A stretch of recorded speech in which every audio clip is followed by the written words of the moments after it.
Hello दोस्तों, जय हिंद। दोस्तों, जैसा कि हम लोग 10th क्लास के कुछ इंपॉर्टेंट कर सकते हैं जो क्वेश्चन है उसका डिस्कस कर रहे हैं, जो एग्जाम के लिए काफ़ी इंपॉर्टेंट है, साथ में हमें नॉलेज के लिए।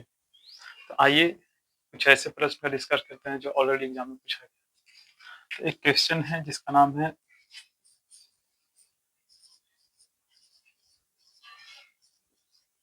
द्विखंडन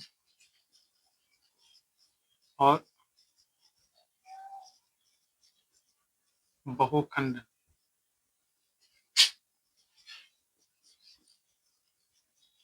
क्या है? ऑलरेडी ये पूछा गया क्वेश्चन है। तो देखिए, जैसा कि ये देखा जाए तो ये किस चैप्टर का क्वेश्चन है? तो ये जनन जो आपका चैप्टर है उसका ये क्वेश्चन है, जो आपका कह सकते हैं कि ये 6 चैप्टर है, लेसन 6 का है।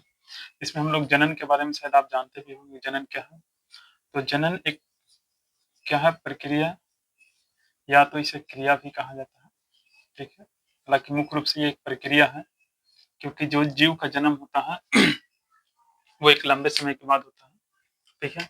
तो जनन एक ऐसी प्रक्रिया है जिसके द्वारा कोई भी जीव अपने से संतानों को क्या करता है? जन्म देता है या अपनी संख्याओं में वृद्धि करता है, तो उसे क्या कहते हैं? जनन। जैसे एग्ज़ाम्पल हमारे घर में कह सकते हैं कि जानवर है, तो जानवर क्या करता है? तो अपने से संतानों को क्या करता है? उत्पत्ति करता है। तो जिस प्रकार से वो उत्पत्ति किया या जन्म दिया, तो उस क्रिया को क्या कहा गया? जनन। हम लोग भी जनन की क्रिया से ही कर सकते हैं कि अपने माता-पिता से जन्म लिए हैं। तो इस तरह से कर सकते हैं कि कोई भी जीव अपनी संख्या को क्या करता है? बढ़ाता है या अपनी स्थिति को बनाए रखता है। तो प्रश्न कभी-कभी बनता है कि जनन क्रिया का क्या महत्व है जीवों के अंदर? तो देखिए, जनन क्रिया का जीवों के अंदर एक बड़ा महत्व होता है, क्योंकि जनन क्रिया के द्वारा जीव जो है, वो अपनी संख्या में वृद्धि करता है और अपनी स्थिति को क्या है? बनाए रखता है। अगर जीव जनन की क्रिया नहीं करेगा, तो पृथ्वी पर कह सकते हैं कि लंबे समय से जीवों का जो अस्तित्व बचा हुआ है, वो नहीं बच पाएगा। ठीक है? आप सोच सकते हैं। अब इसी जनन के कह सकते हैं कि आपको प्रकार में आप देखे होंगे कि कितने प्रकार हैं? 2। एक आपका लैंगिक और दूसरा क्या है? अलैंगिक। ठीक है? जिसमें देखिए, लैंगिक का मतलब क्या होता है? लिंग। और यहाँ पर लैंगिक क्या है? जनन की वह विधि है जिसके अंदर नर और मादा दोनों भाग लेते हैं। इसमें नर प्लस मादा, ठीक है? दोनों भाग लेता है, तब जाकर के जनन की क्रिया होती है, तो उसको लैंगिक कहा जाता है। मतलब जिस जनन की क्रिया में नर और मादा दोनों भाग लेते हैं, ठीक है? तो उसको कहा गया लैंगिक जनन। और जिसमें कह सकते हैं कि नर या मादा में से कोई एक कोई एक भाग लेता है और जनन की क्रिया होता है। मीन्स कह सकते हैं कि संतान की उत्पत्ति होता है, तो उसको बोलते हैं अलैंगिक। हालाँकि देखिए, लैंगिक और अलैंगिक, अलैंगिक का मतलब क्या होता है? उल्टा। जैसे हम लोग कैसे कहते हैं लाभ मतलब फ़ायदा, और अलाभ का मतलब फ़ायदा नहीं हुआ। तो उसी तरीक़े से लैंगिक का मतलब जिसमें नर और मादा दोनों भाग लेता है, और अलैंगिक में क्या है कि नर या मादा दो में से कोई एक ही रहेगा, और उसके बाद भी कह सकते हैं कि हाँ, अपने से संतानों को क्या है? उत्पत्ति कर लेता है, या जीव अपनी संख्या में क्या करता है? वृद्धि कर लेता है। जैसे इसमें आ जाएगा अमीबा। जैसे एग्ज़ाम्पल में आपको आगे पढ़ाया जाएगा, अमीबा है, और इसमें कह सकते हैं कि मनुष्य, ठीक है? आप देखे होंगे मनुष्य जो है वो अपने जैसे संतानों को उत्पत्ति करने के लिए यहाँ पर 2 लिंग को आपस में क्या है?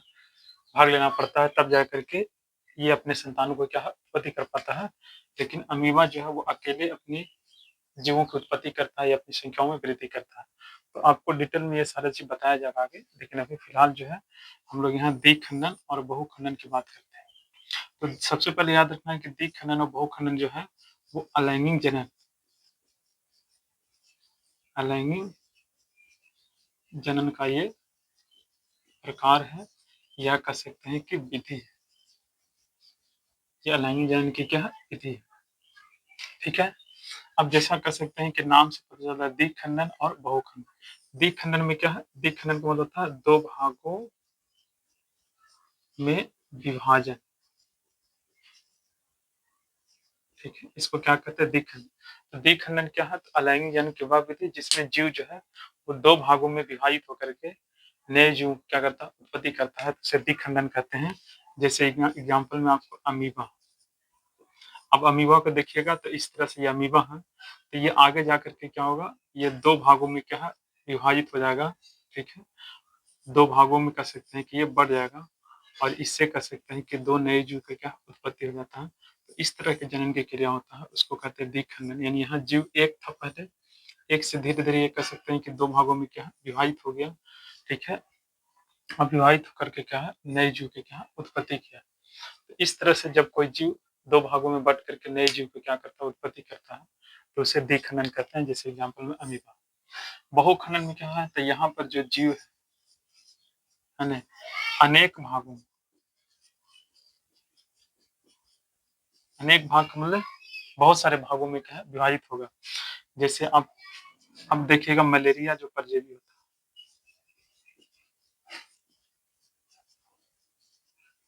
ठीक है? ये आप देखेंगे कि कुछ ऐसे जीव होता है जो बहुत तेज़ी से अपनी संख्याओं में क्या करता है वृद्धि कर लेता है। तो वो कैसे करता है? तो बहुखंडन के द्वारा। देखिए मलेरिया परजीवी जो होता है वो बहुत कह सकते हैं कि भागों में मतलब एक से अधिक भागों में वो क्या करता है विभाजित करता है खुद को। विभाजित करके कह सकते हैं कि वो अपने संतानों को क्या करता है उत्पत्ति करता है। तो यहाँ पर एग्जाम्पल रख सकते हैं मलेरिया परजीवी। इसमें होता क्या है कि जीव जो होता है वो उसके बाहर जो होता है कह सकते हैं कड़े आवरण का निर्माण हो जाता है जिसको सिस्ट कहते हैं। और इसके अंदर जो इसकी कोशिका होती है वो कई बार विभाजित हो जाती है, जिससे इसके अंदर कह सकते हैं कि बहुत सारे कह सकते हैं कि व्यष्टि की कह सकते हैं उत्पत्ति होता है। और जब ये सुष्ट टूटता है तो ये सारे कह सकते हैं कि व्यष्टि बाहर होकर के एक नए जीव के रूप में क्या उत्पत्ति हो जाते हैं। तो इस तरह से जो है कि एक समय में ये अधिक से अधिक मतलब कह सकते हैं कि अनेक जीवों को क्या है उत्पत्ति करता है। तो उसको बोलते हैं बहुखंड। तो यहाँ पर ध्यान रखना ये काफ़ी इम्पोर्टेंट क्वेश्चन है। तो आज हम लोग क्या सीखे? तो सबसे पहले ध्यान दिए कि जनन क्या है? तो जनन जिस क्रिया के द्वारा कोई भी जीव अपने से संतानों को क्या करता है उत्पत्ति करता है, तो उसे क्या कहते हैं जनन। या ऐसे भी कहा जाता है कि जिस प्रक्रिया के द्वारा कोई भी जीव अपनी संख्याओं में वृद्धि करता है या अपने जैसे संतानों की उत्पत्ति करता है यानी जन्म देता है, तो उसे क्या कहते हैं जनन। जनन के कितने प्रकार है? 2, लैंगिक और अलैंगिक। लैंगिक में याद रखना है कि इसमें नर प्लस मादा दोनों शामिल होता है, जबकि अलैंगिक में क्या है नर या मादा दो में से कोई एक भी शामिल लेता होता है। तो इसमें कह सकते हैं कि जनन की क्रिया हो जाता है। फिर द्विखंडन क्या है और बहुखंडन क्या है इसको ध्यान रखिएगा। द्विखंडन में जीव 2 भागों में टूटता है और बहुखंडन में क्या है जीव 2 से अधिक भागों में क्या है टूटता है और फिर नए जीव की क्या करता है उत्पत्ति करता है। इसका एग्जाम्पल के रूप में अमीबा याद रख सकते हैं और इसको मलेरिया परजीवी। यहाँ पर भी अमीबा आता है कि अमीबा जो है बहुत सारे भागों में टूट करके, लेकिन यहाँ पर मलेरिया परजीवी याद रखना और यहाँ पर अमीबा। तो इस तरह से जो है कि हम लोग जो कुछ इंपॉर्टेंट क्वेश्चन है जो एग्जाम के दृष्टिकोण से काफी महत्वपूर्ण है, पूछा भी गया है और आगे पूछने की संभावना भी है। तो इस तरह के क्वेश्चन को कर सकते हैं कि हम लोग इस टाइप के क्वेश्चन को हम लोग डिस्कस करेंगे और कंटिन्यू जो है कि हम लोग जो महत्वपूर्ण क्वेश्चन है प्लस कर सकते हैं कि चैप्टर वाइज भी डिस्कस करेंगे। और ये भी कर सकते हैं कि टाइम थोड़ा सा नहीं मिल रहा है जिसके कारण जो है कि हम कुछ विशेष नहीं कर पा रहे हैं, लेकिन करेंगे। तो आज के लिए सेवा इतना है, फिर मिलते हैं अगले नेक्स्ट वीडियो में। तब तक के लिए जय हिंद।